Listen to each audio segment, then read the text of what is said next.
Buon pomeriggio e ben ritrovati con il TG Flash di New Sicilia. Un 21enne ha presentato una denuncia per violenza sessuale nei confronti di un prete di Siracusa.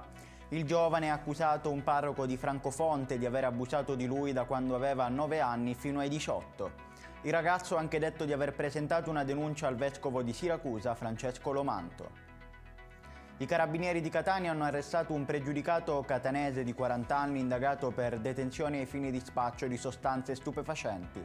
I militari hanno notato il quarantenne che teneva tra le mani una busta di cellophane mentre percorreva la scala interna di una palazzina. Recuperata la busta, è stato trovato oltre 1 chilo di marijuana. Sull'inflazione siamo di fronte a un'emergenza nazionale che mette in serio pericolo i prossimi consumi di Natale. Lo afferma il Codacons commentando i dati definitivi forniti oggi dall'Istat.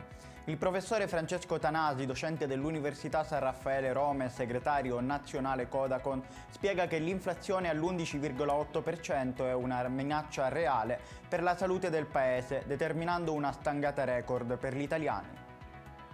Sono circa 60 i migranti sbarcati la scorsa notte a Marzamemi nel Siracusano. Secondo quanto emerge da una prima ricostruzione da parte delle forze dell'ordine, gli stranieri, presumibilmente di origine egiziana, sono approdati a bordo di un barcone che ha superato le maglie della sorveglianza nelle acque territoriali italiane.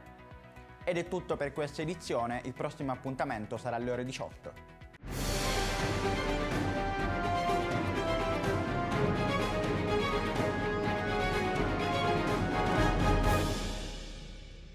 Procar, centro assistenza autorizzato BMW e Mini, adesso anche BMW Motorrad, via George Marshall 7, Mister Bianco, Catania.